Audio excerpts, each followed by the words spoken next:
जब देश में कोई कानून बनता है और उसका इम्प्लीमेंटेशन होता है तो केवल एक विशेष वर्ग को लाभ नहीं देता है, समस्त जातीय समस्त समुदाय के लोग इसका भरण और लाभवत होते हैं। भारतीय संविधान के रचयिता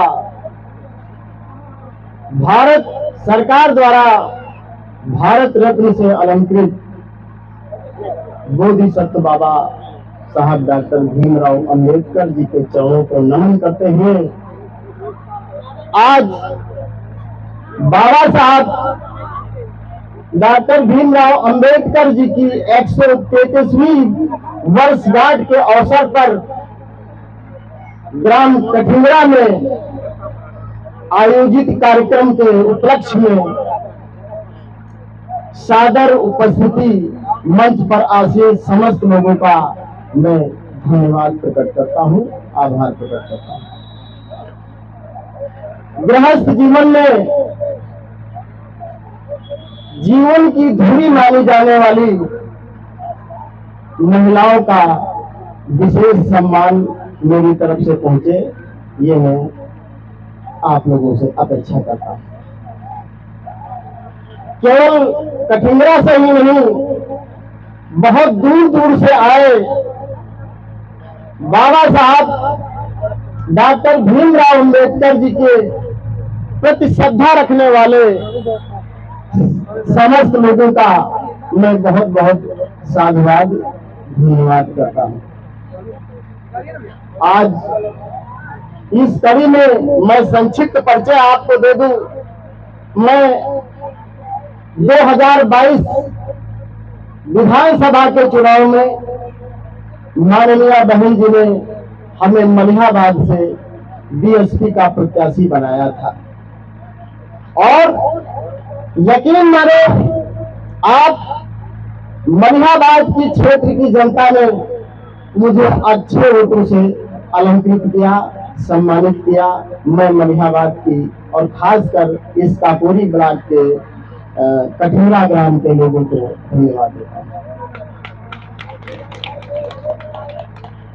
बहुत विस्तृत कहने की जरूरत नहीं है।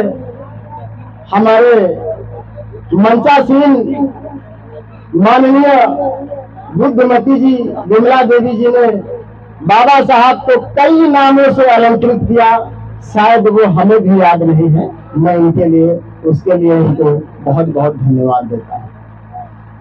जितना बाबा साहब के बारे में कहा जाए एक छोटी सी ही बात होगी, लेकिन मैंने कई लोगों से ये कहते सुना है कि बाबा साहब केवल दलितों के लिए ही काम किया, दलितों के ही मसीहा रहे। तो ये बात पूर्णतः सत्य नहीं है। जब देश में कोई कानून बनता है और उसका इम्प्लीमेंटेशन होता है तो केवल एक विशेष वर्ग को लाभ नहीं देता है, समस्त जातीय समस्त समुदाय के लोग इसका भरण और लाभवत होते हैं। बाबा साहब डॉक्टर बी.आर. अम्बेडकर जी ने संविधान को रच करके जो हमारे देश को दलितों के लिए दिया है वो एक मसीहा से कम नहीं है। इस बात को किसी व्यक्ति से छुपा नहीं है, चाहे वो बात को उठाया जाए या न उठाया जाए। अब बात यहाँ पर आती है कि उसको कितने लोग मानते हैं और कितने लोग उस पर चलने का काम करते हैं।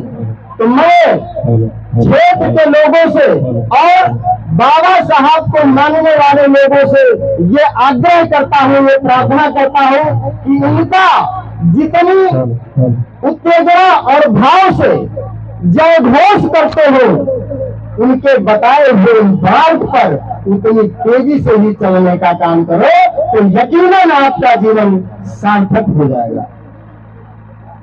वरना मैंने बहुत सारे लोगों को देखा है कि समाज में बाबा साहब का नाम सर्वोपरि रखते हैं, लेकिन उनके एक भी बताए हुए काम पर, एक भी बताए हुए रास्ते पर नहीं चलते हैं। ये बहुत दुखद बात है। कई चीजें बाबा साहब ने कही थी कि आप संघर्ष करो। संघर्ष का मतलब ये नहीं है कि आप लड़ाई झगड़ा करो। संघर्ष का मतलब है कि आप अपने फंडामेंटल राइट के लिए स्ट्रगल करो। जो भी व्यक्ति आपके खिलाफ बोलता है, आप उसके खिलाफ खड़े हो जाइए। अगर वो संवैधानिक प्रक्रिया के विपरीत है तो आप शिक्षित बनो। शिक्षा के प्रति कितने लोगों का डाइवर्जन हो रहा है, कितने लोग उस तरफ मुड़ रहे हैं, इस पर विचार करने की बात है। मैं मानता हूं संख्या इस पर बढ़ी हुई है, लोग इस पर ध्यान दे रहे हैं, लेकिन आपको इससे आगे चलने की जरूरत है। जैसा कि हमारी किताबों और विनोदों में लिखा हुआ है, उस मार्ग पर चलने का काम करें। और बहुत सारी बातें बाबा साहब ने बताया था, जिसको एक एक करने की मुझे बताने की जरूरत नहीं है। आप लोग विधि पूर्वक इससे अवगत हैं। संचालक महोदय से भी मुझे मार्गदर्शन मिला हुआ है कि कम समय में अपनी बात को रखें। जब समय अनुकूल होगा तो जरूर मैं आप लोगों के बीच में अपनी बातों को रखूंगा, बाबा साहब के प्रति, समाज के प्रति। लेकिन एक बात जरूर आप लोगों से कह देना चाहता हूं कि आप अपनी बात को तभी गंभीरता पूर्वक रख सकते हैं जब आप अपना पटल चुन लें। पटल चुनने का मतलब है आप किसी भी बात रास्ते पर चल करके आप अपनी भागीदारी सरकार से कर लें, आपकी बात बिना भूले गए मान ली जाएगी। इस रास्ते पर चलने का काम करें। मैं इससे आप लोगों से इस बात का आश्वस्त कराता हूं कि आगामी चुनाव चल रहा है और अपने मत का जो पूर्णतः अधिकार है दिया गया है बाबा साहब के द्वारा, उस मिशन के तहत वोट करें और सरकार अपने पक्ष की बनाने का काम करे। मैं राजनीतिक आदमी हूं और राजनीति की बात बिना बोले बात चल नहीं सकती है। तो इसके लिए मैं आप लोगों से आश्वस्त करना चाहता हूं कि माता और बहनों, आने वाले आगामी चुनाव में अपने मत का अधिकार इस दिशा में करें जिससे हमारे दलित समाज का उत्थान हो सके। इसी बात के साथ मैं अपनी वाणी को विराम करता हूं। जय हिंद, जय भारत।